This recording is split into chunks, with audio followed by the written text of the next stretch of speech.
sa lahat ng mga tatay ay Happy Father's Day po sa inyo lahat. Salamat sa Lord na tayo po ay kanyang binigyan ng mga magiting na ama ng tahanan dito po sa kanyang church. At salamat din po sa mga may bahay at mga anak po na sumusuporta po sa kanila pong ama.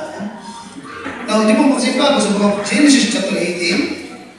Flat po ng Genesis chapter 18 at salamat din po sa ating mga bisitang umaga at sa mga nagmalasakit na nagdala po sa kanila po dito. Salamat sa Lord. Now, the book of Genesis chapter 18.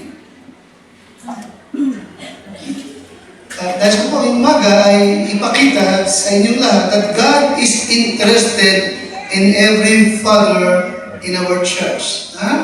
Okay, interested po siya. Ano po? Sa mga ama ng tahanan na ngayon po umaga ay narito at maging sa mga ama na wala dito ngayong umaga. Ano po?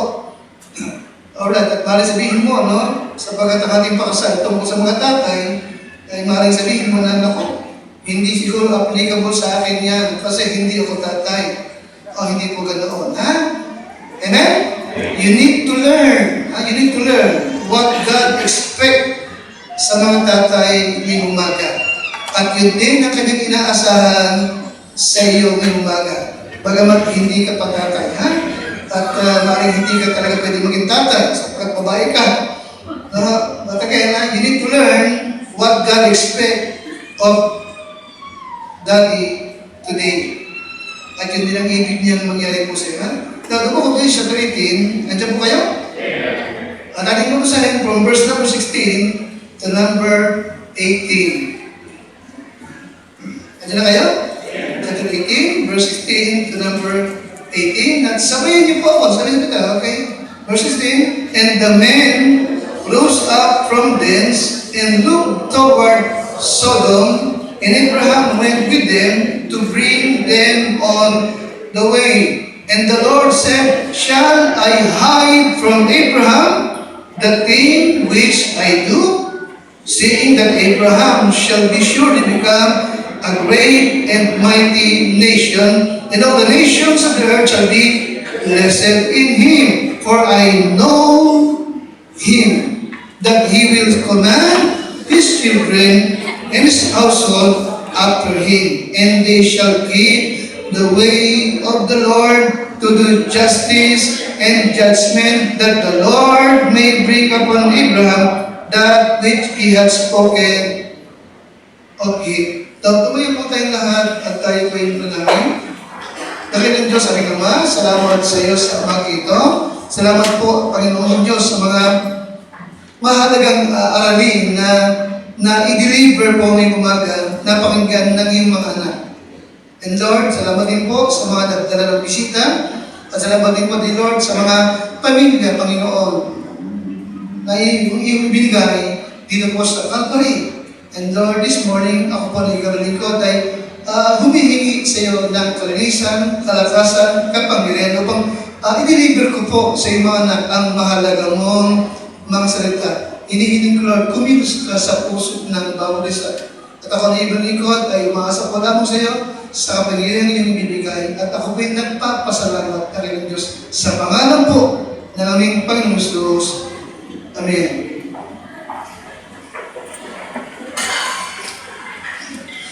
Now, inyo pa masahin na po sa verse number 1, the Lord appeared unto Abraham. Kita niyo po yun?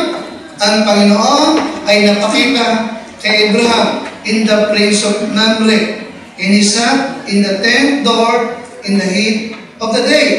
Nang ito po'y tatlong lalakihan, nakikita niyo sa akin?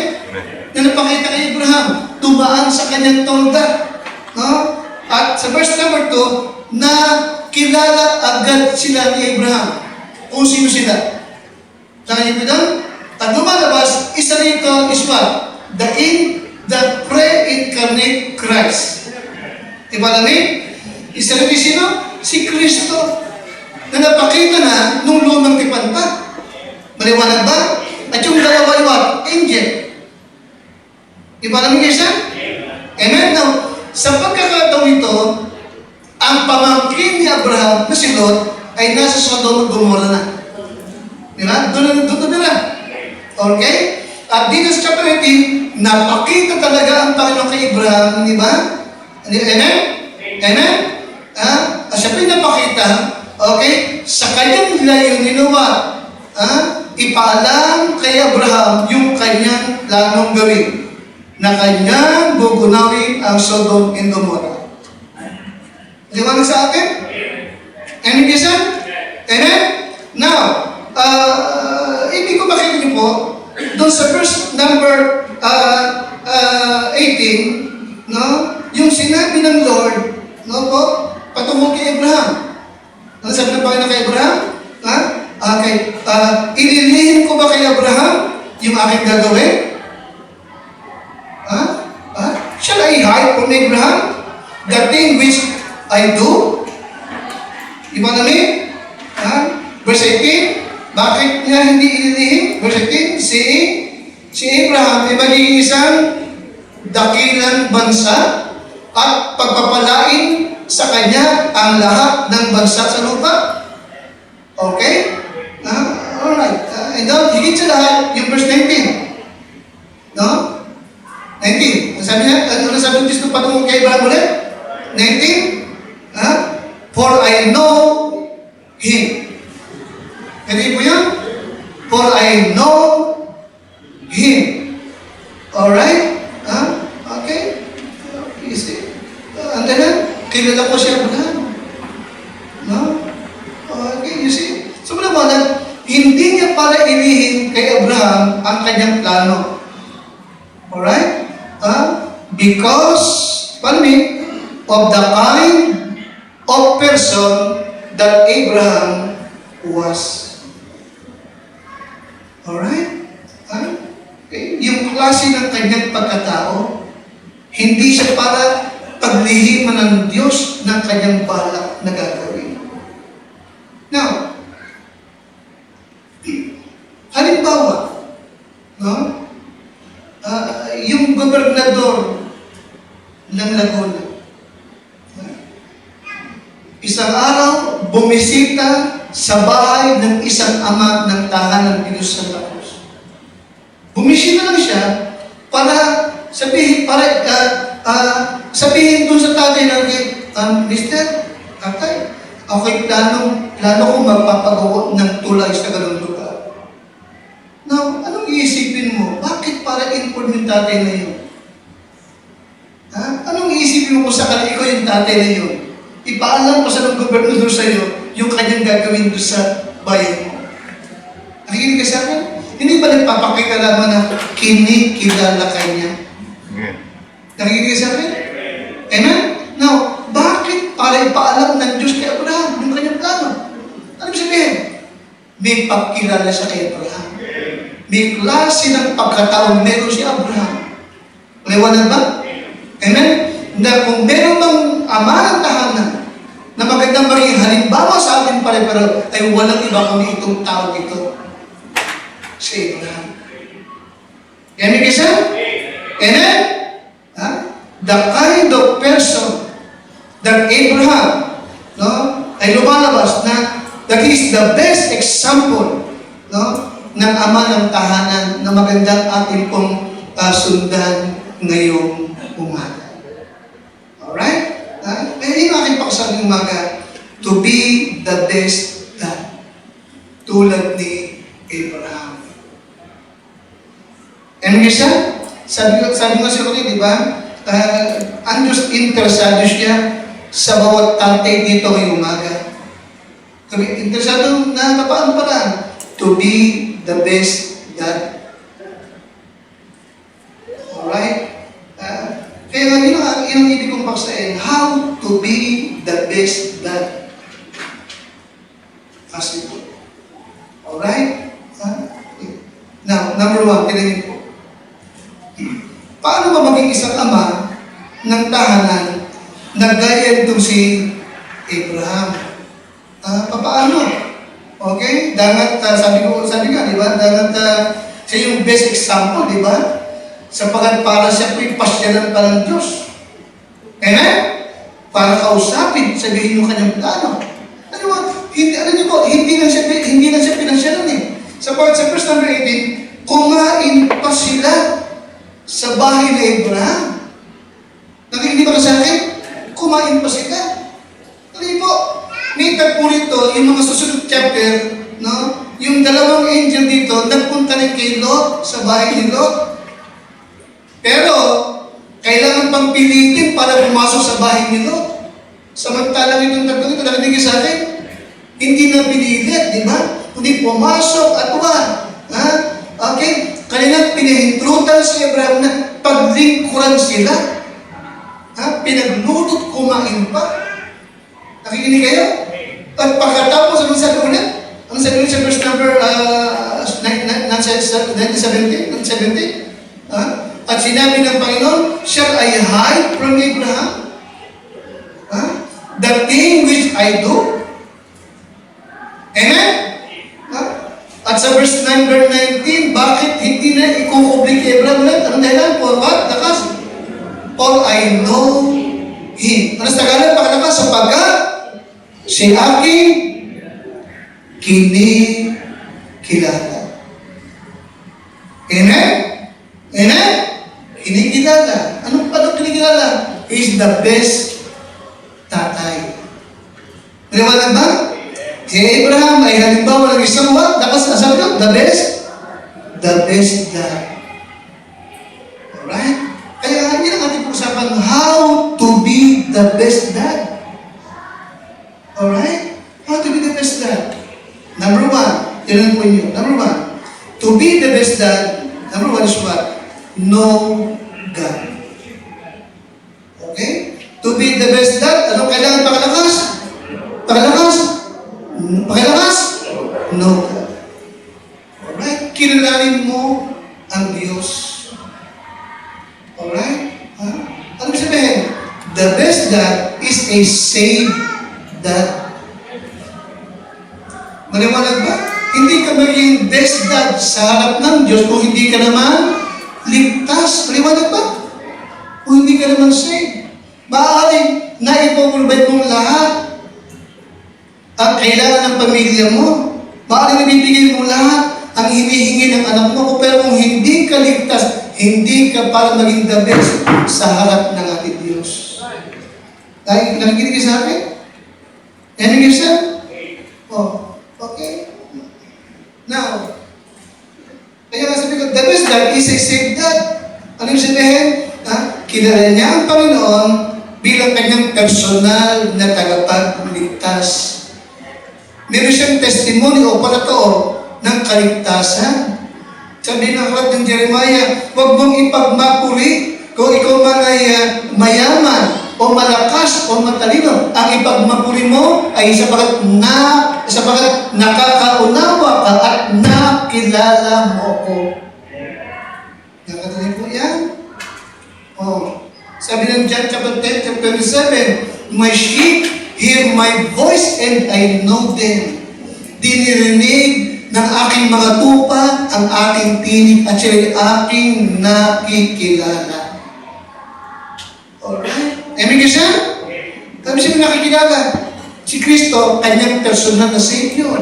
Pakibigan, mga tatay, mga ako'y may tanong ng halaga. Si Kristo ba ay tagapagligtas mo na? Si Kristo ba ay personal mong Savior? May katiyak ang kabalalangit kung sakaling bawi ang kanang buhay. Naalala ko lang yung isang pastor na inimbitahan ng isang mayaman, no? Kumain sa kanilang bahay. Pagkakain nila, ipinasyal siya ng mayamang yun sa kanyang ari-arian. Sabi, pastor, nakikita mo yung malaking lupa na yun? Akin yun. Nakikita mo yung malaking tali mo yun? Akin din yun. Nakikita mo yung maraming mga bakahan doon? Akin din yun. At yung mga building doon, akin din yun. Akala niya yung pastor may impress. Sabi ng pastor, sa'yo palang lahat yan. Pero ang tanong ko, sir, doon ba sa langit may lugar ka naman? Sabi ng pastor, hindi ko alam. Kawaawa ka. Nakikinig ka sa akin? Kaya na umaga, sabi ko lang sa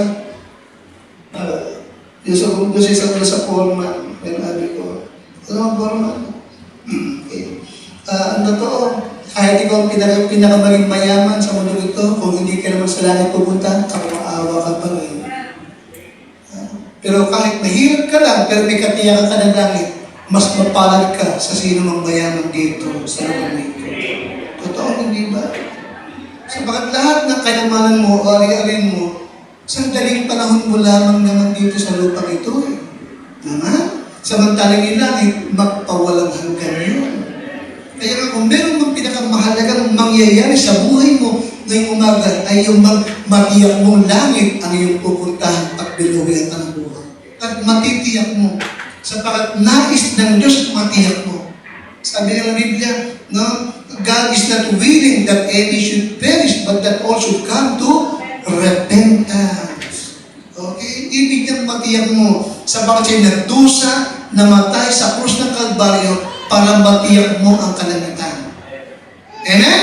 Nagdusa namatay upang kung siya'y tatanggapin mo bilang Savior, magkakaroon ka ng buhay na walang hanggan.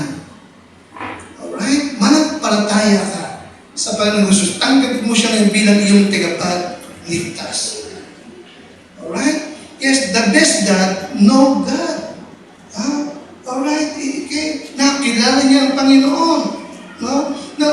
Sa Bible, nakita mo, no? Nandiyo siya talagang lubhas siyang nasiyahan.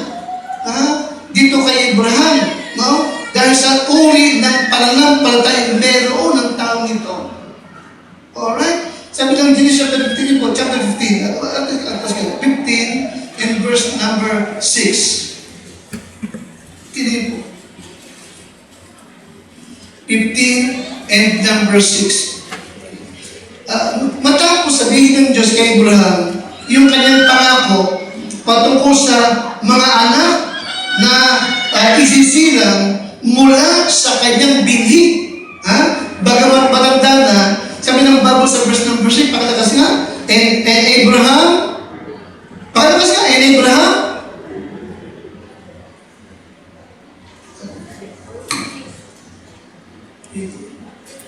bakit katoliko?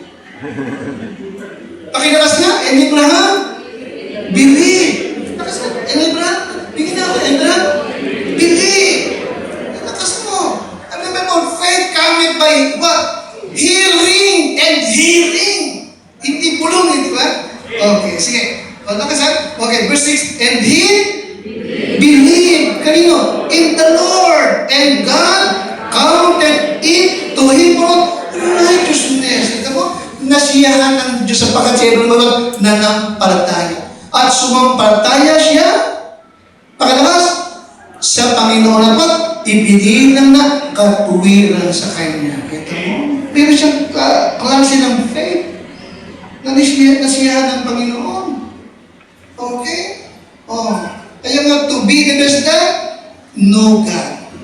Yun ang una sa kilalanin mo ang Diyos. Kilalanin mo siya. Alright? Listen mga kaibigan, no? Pag sinabing pagkilala, no? Hindi po ibig sabihin na may alam ka tungkol sa Diyos. Nakikinig ka? Hindi sinabing pagkilala, hindi po ibig sabihin may alam ka tungkol sa Diyos. Alright? Pwede meron kang alam sa buhay ng gobernador. Alright? Okay?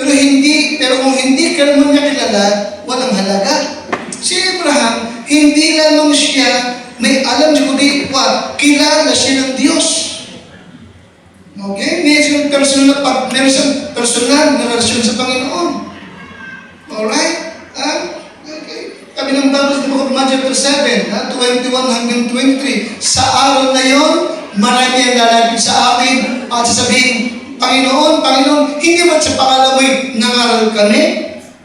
Nagpalayas pa ng demonyo? At gumawa pa ng mga himala?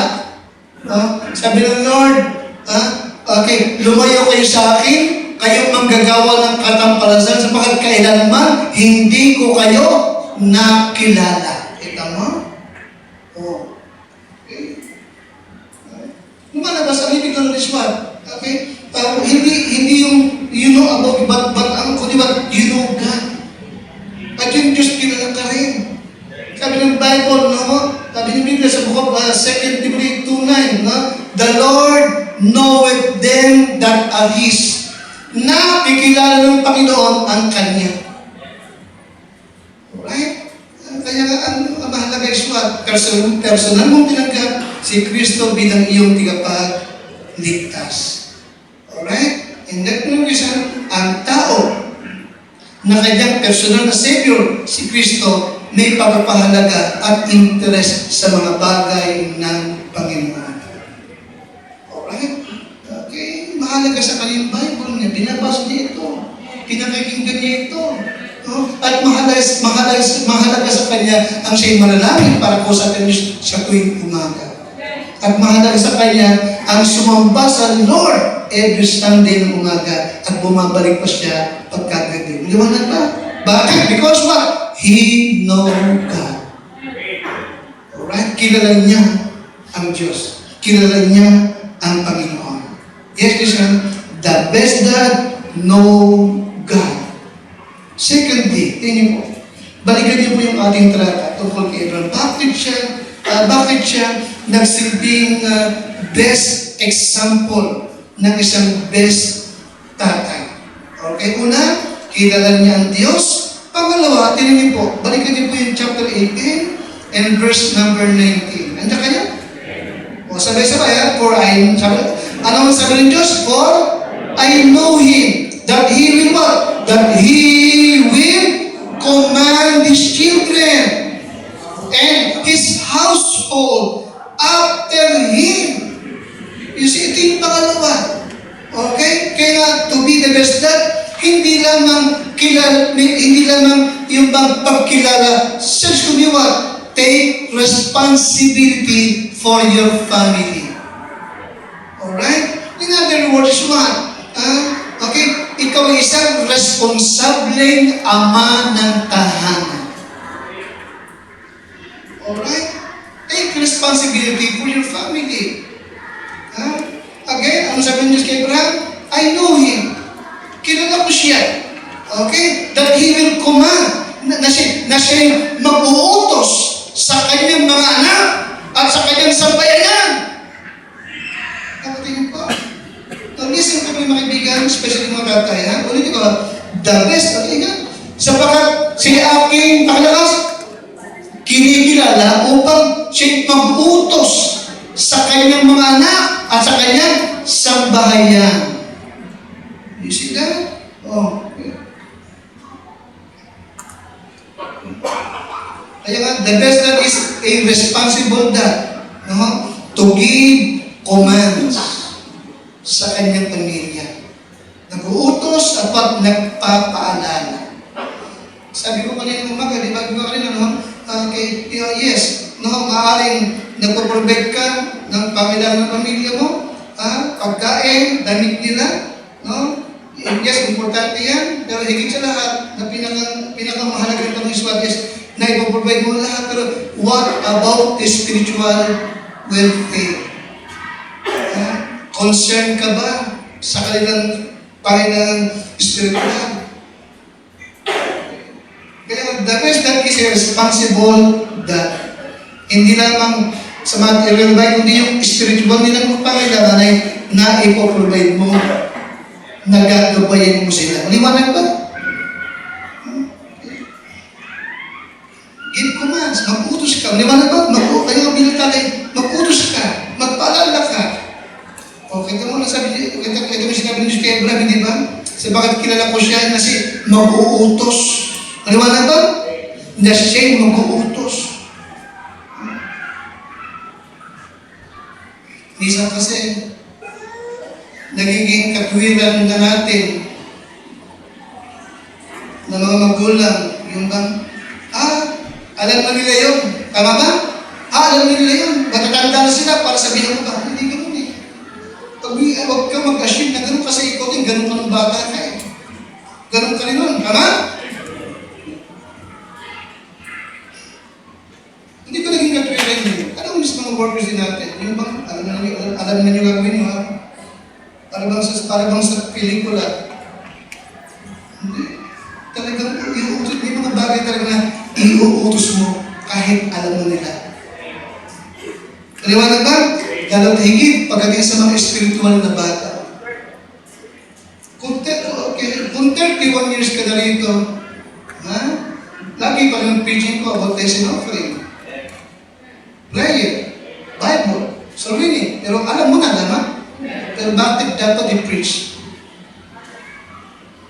Amen? Ganun din sa ating pamilya. Pag mong yes na alam no. Alright. Anak, nagbasa ka ba ng Bible ngayong umaga? Read the Bible. Nag-pray ka ba? Paliwanag ba? Amen? Nag-pray ka ba?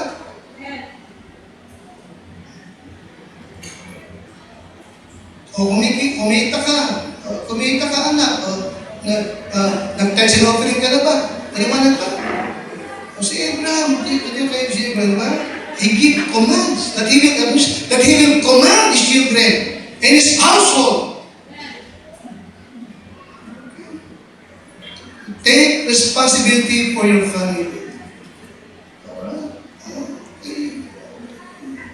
To give commands.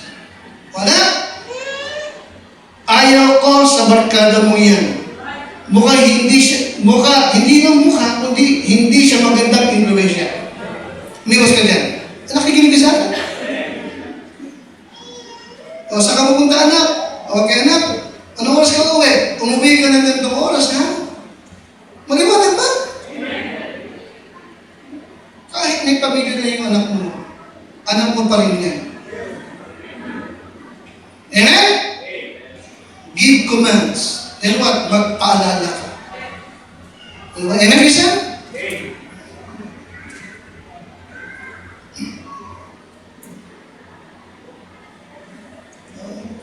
Wala. Hindi ka umaga, may pamilya ka na. Huwag ka nang babarka-barkada, ha? Maliwanag ba? At kita mo naman ang ating lahi, guwapo. Alright? Yung mga kasamahan kang babae sa trabaho, huwag kang bibiro-biro sa kanila, may pamilya ka na. Tayo mga lahing high blood. Ano yung blood? Sinasabi ko sa inyo. Wala, may pamilya ka na. Unahin mo pamilya mo. Huwag ka laging laro pa ng mga, ano yung lagi mong laro. Sige, magsalita kayo, mga tatay. May pamilya ka na, nagdodota ka pa. Nakikinig ka sa akin? Tapos tuloy, hindi mo tuloy masaway ang anak mo. Amen? Kita mo, may edad na yan. Matanda, pero kita mo, kailangan pa rin ng command. Kailangan pa rin ng paalala. Totoo yan. Sa mga natin. You see? Kaya nga, to be the best dad, no God. Ano yung pangalawa? To be the best dad, take what? Responsibility for your family. Okay? To give what? To give commands. Alright? And what? Remind them tungkol sa kanyang obligasyon sa Diyos at sa kanyang pamilya.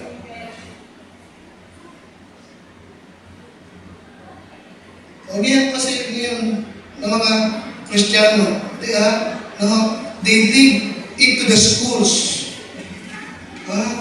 Alright, minsan sa kanyang asawang babae, minsan sa church, yung kanyang obligasyon para magturo, para magpaalala. No? Pero huwag natin kalimutan, hindi ito tungkulin ng school, ng gobyerno, maging ng church. No? Okay? Ang Diyos ay nag-expect sa mga ama ng tahanan. Ang church ay gumagabay lamang. Liwanag ba? At nagtuturo sa iyo ng dapat yung ituro at dapat yung gagawin. Pero hindi kami pwedeng gawin yung dapat ikaw gagawa. Namin po ako din. Kailangan to be the best dad, take responsibility for your family.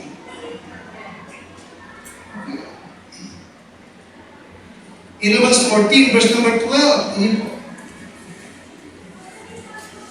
at ibig makita ng bakit a responsible dad knows that God was given him responsibilities. Hindi gobyerno, hindi church, kundi ang Diyos ang nagbigay ng responsibilidad sa kanya at ito'y kanyang ipagsusulit sa harap ng Diyos isang araw mula ngayon. Romans 14 verse number 12, kita niyo po ba yan? Sabi na bago? Pakibasa ka ng malakas. Ready? Basa. So then, every one of us shall give account of himself to God. Kaya niyo po, bawat isa sa atin ay magbibigay sulit ng kanyang sarili sa Diyos. Kaya na ang bawat isa sa atin magbibigay sulit sa Diyos ng kanyang what? Sarili. Ikaw mismo susulit ka. At isa sa ating ipagsusulit at aking ipagsusulit ay yung aking sariling pamilya. Alright? So take responsibility for your family. Okay?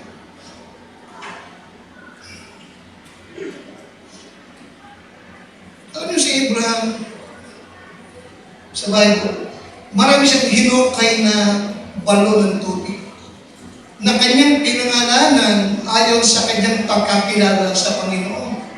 Ito'y hinukay niya para sa kanya at sa kanyang mga alaga at sa lahat ng tauhan niya at higit sila hinukay niya para sa kasusunod na lahi niya.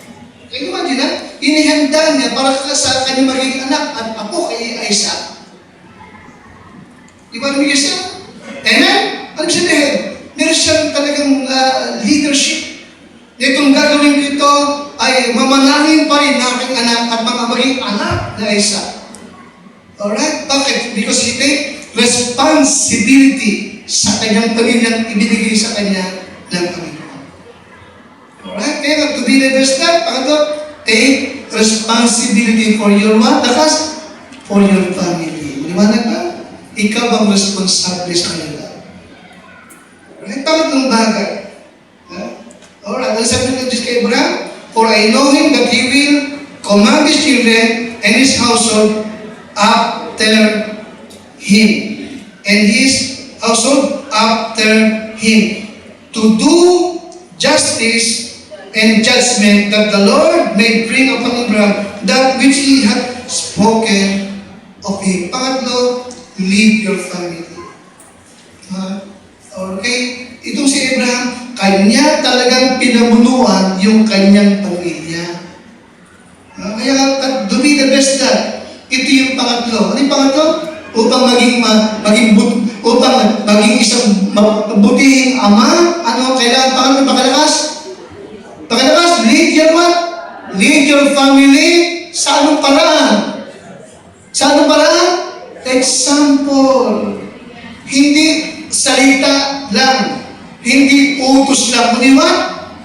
Maging halimbawa ka sa kanila. Okay? Maraming tahanan ngayon na hindi ko gustong mangyari sa inyo. Magulo. Laging nag-aaway, sigawan dito, sigawan doon, murahan dito, murahan doon. Pati utos, puro pasigaw. Ayaw nga ng gano'n. Kaya alam nyo din ako, bakit may ganong tahanan? Kasi walang namumuno. Walang amang namumuno sa kanila.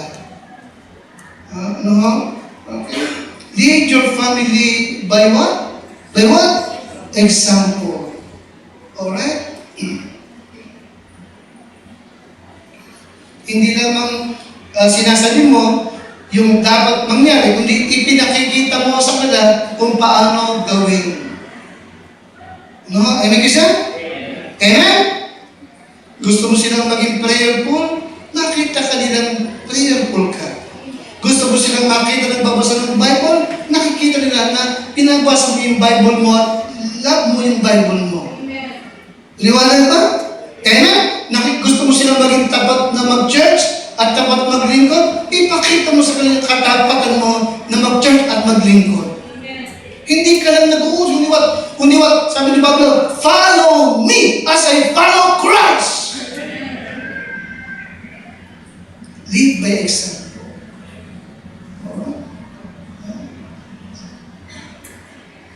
Sabi ng isang pastor, the most important and influential people in my life were those who showed me how to live for God.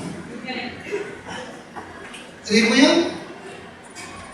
Kaya itong pastor ito ay talagang naging mabunga. Naging powerful. Yung Diyos talaga ginagabay siya, pinagpapala siya. At isasabi niya, isa sa dahilan dito is what? May mga tao na naging mabuting influensya sa buhay ko. Tinularan ko sila.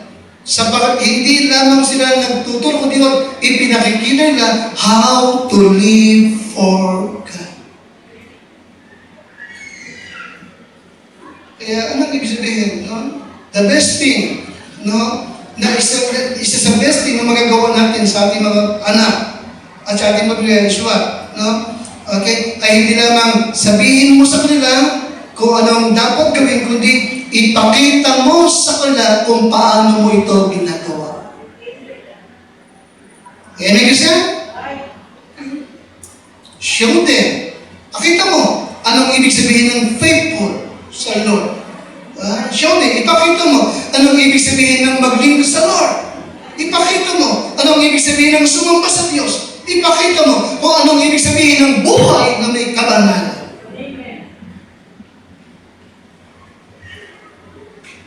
Lead by example. Right? To be the best dad, lead by example. Amen? By example. Alright.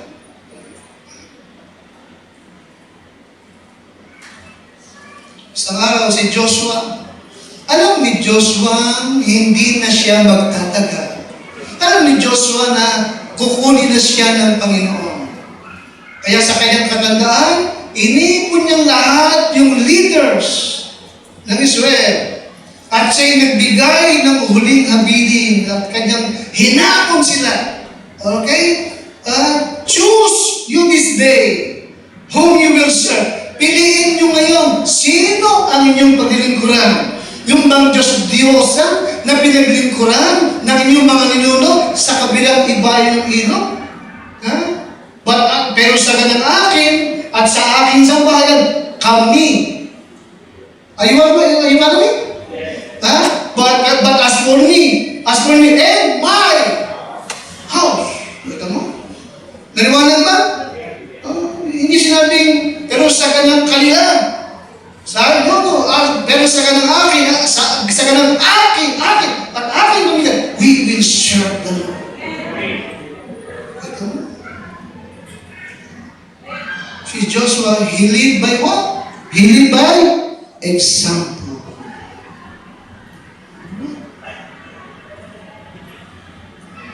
Pang-apat, to be the best dad, be consistent. Be consistent. Anong ibig ng consistent?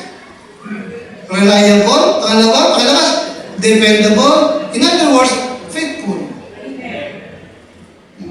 Faithful. Tapat. Okay? Hindi ka nagbabago. Amen? Bumibilang man yung taon, andyan ka pa rin. Amen? Talagang maasahan ka. Tapat ka, naglilingkod ka. Amen? Trainor siya. Consistent. Faithful. Okay? Now, let me remind you guys, nakikinig ba ka sa likod? Amen? Nakikinig ka sa likod, ha? Listen carefully. No? Now, sabi ko, madaling maging tapat pag sagana. Madaling maging tapat pag lagi may bago. Amen? At walang sumasalungat sa'yo. Madaling maging matapat, madaling maging faithful pag easy na ng buhay. Alright? But, pero ibig kong ibigay ito, no? Alam nyo, you cannot be faithful if you do not have opportunities to quit. Isang bagay po ito. Nakuha niyo po? Hindi ka magiging tapat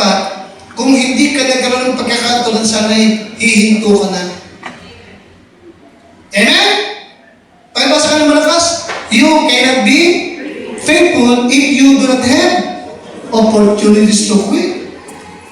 Okay.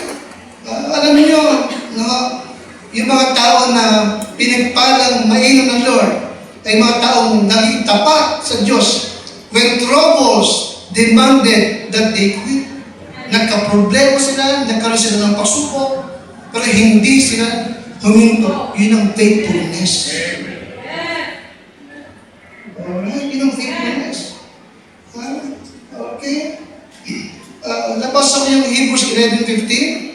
Sabi ng Bible, ito pa lang sila Abraham at yung mga propeta. Tingnan, pakibasa ng lakas.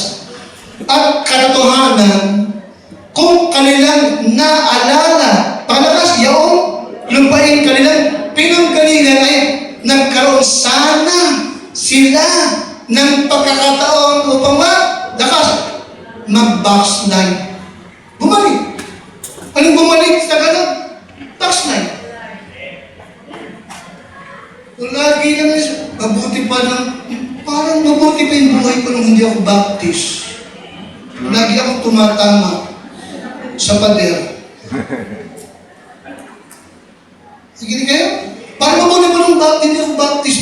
Malakas ang kumita sa pag magbenta lang. Ano hinayang pa? Diba? Pero alam niyo yung mga naunang propeta, hindi na inisip yung pinanggalingan nila. You know why? Because they are looking for what? For a better place na pinangako ng Diyos sa kanila. Okay? Yun ang faithfulness. Maliwanag ba? Yun ang faithfulness. Okay? Hindi nila inisip o pinanggalingan pa yung kanilang pinagbulan. So, bakit wala ka nga sa Panginoon nun eh? Amen? Ulitin ko lang, madalas akala mo, mas maiging buhay mo ng araw. Akala mo lang yun. Right. Akala mo lang yun. Kasi marami kang vision yun eh. Ngayon, tinagdulan niya sa vision mo, kaya nakikita mo yung realidad ng buhay. Amen? Amen? At meron kang Diyos na tutulong sa iyo. At meron kang Diyos na may magandang layunin sa buhay mo.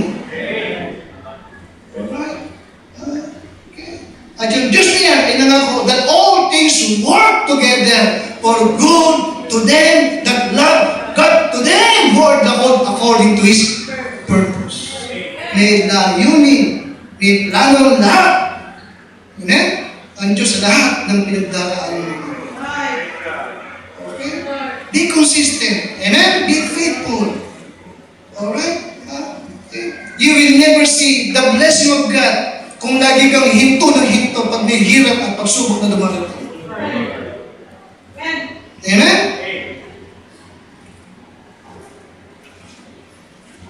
Kaya ano mo ito ka, baka-alam na yung pangalisang oiler, maging mayamang langis sa Texas. Ano yung pangalan? Tinanong siya, anong sekreto mo, bakit ka naging billionaire sa langis? Sabi niya kasi, yung ibang mga nakasabayan ko, yung palaban,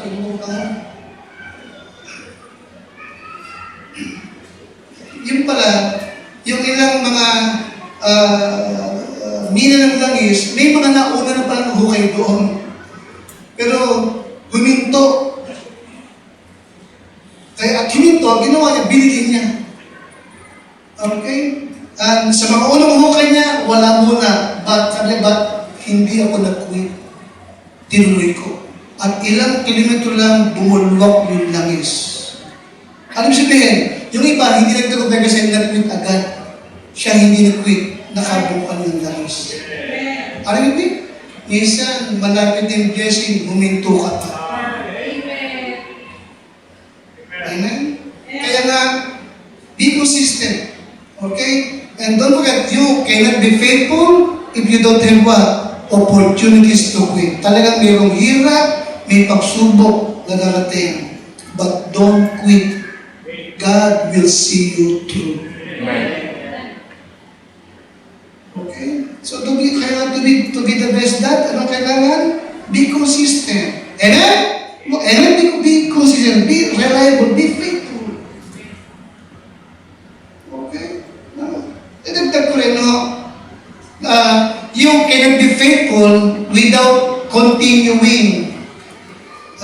You cannot be faithful without continuing for a length of time. Amen? For a length of time.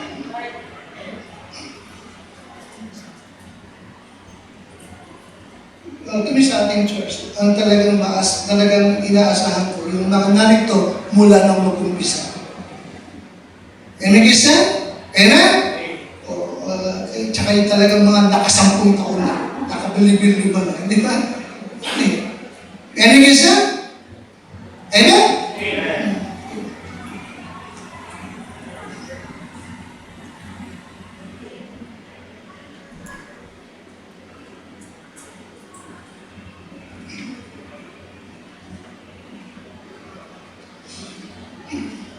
Hindi na ating mga teachers doon. Doon, matatagal na. Yung iba mga member ng board, matagal na eh. Amen, Christian?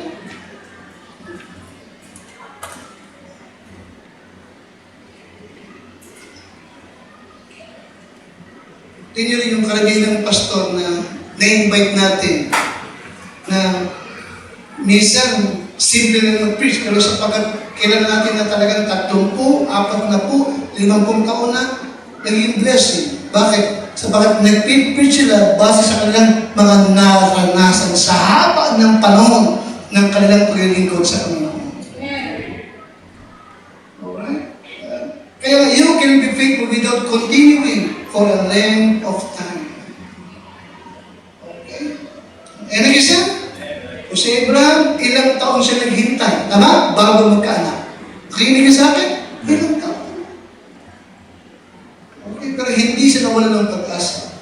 Naghintay siya sa pagkataon niya, tapat ang Diyos na nangako.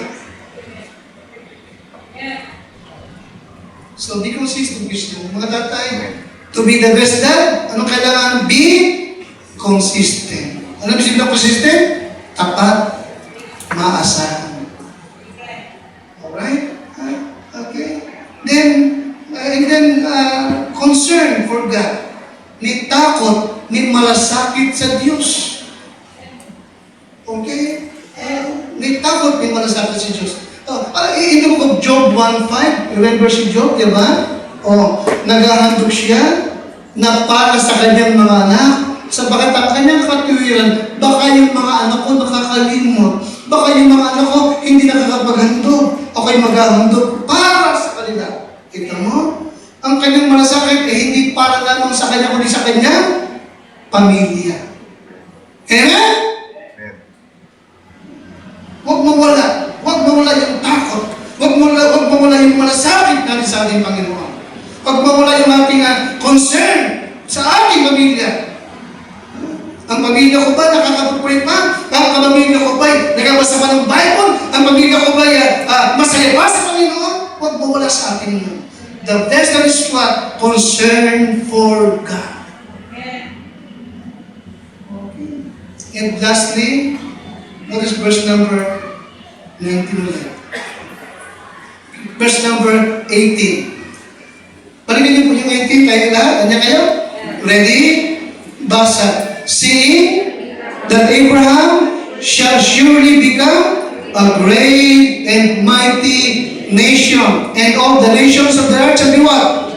Blessed of him. Ginuhita ko yun. Blessed of him. Okay? Ibig sabihin read, the best that is what? Blessing. Be a what? Mga tatay, be a what? Be a blessing. Or listen ka po rin, sabi ko rin na huwag mo sabihin, baka hindi applicable sa akin to kasi mga tatay, mga pang-tatay, no. Huwag naman rin, hindi lang tatay, kundi tayong lahat ngayong umaga. Ang hangat ng Diyos sa ating lahat, tayo lahat ay mag-iwan, takas ng naging pagpapala sa buhay ng maraming tao. Okay? Be a blessing. Okay? The best dad is a blessing. The best dad is a blessing. Maging pagpapala ka. No?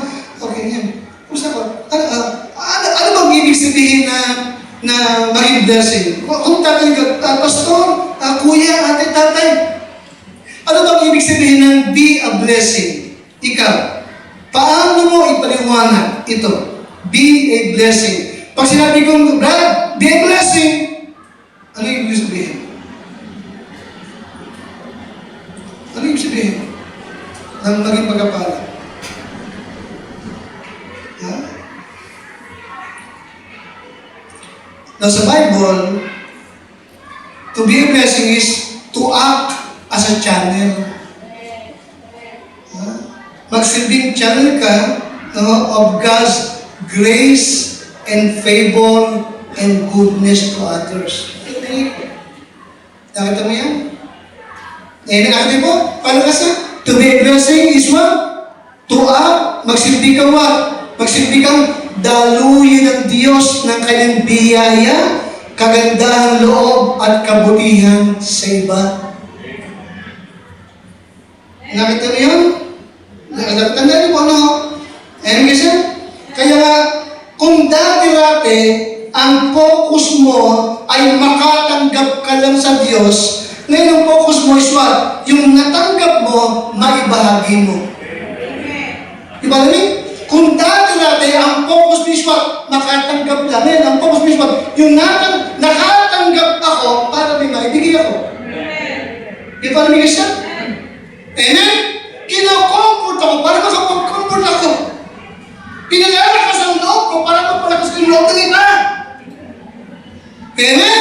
Binibless ako para maging blessing din ako sa iba. Binibigyan ako para makapagbigay ako sa iba. You see that? Si Abraham, may pagkapala. Amen? Binigyan siya ng anak na si Isaac. Amen? At mula kay Isaac ay nanggaling ang bansang Israel na hanggang sa ngayon ay pagpapala sa buong mundo. Diba namin? Kakapiranggit na bansa. Natigil kayo? Kakapiranggit ang Israel. Pero blessing sa buong sanlibutan. Pinagpala upang maging pagpapala. Amen? Kaya to be the best dad is what? Be a blessing. Be a blessing. Tumulong po tayo. Lord, salamat sa iyo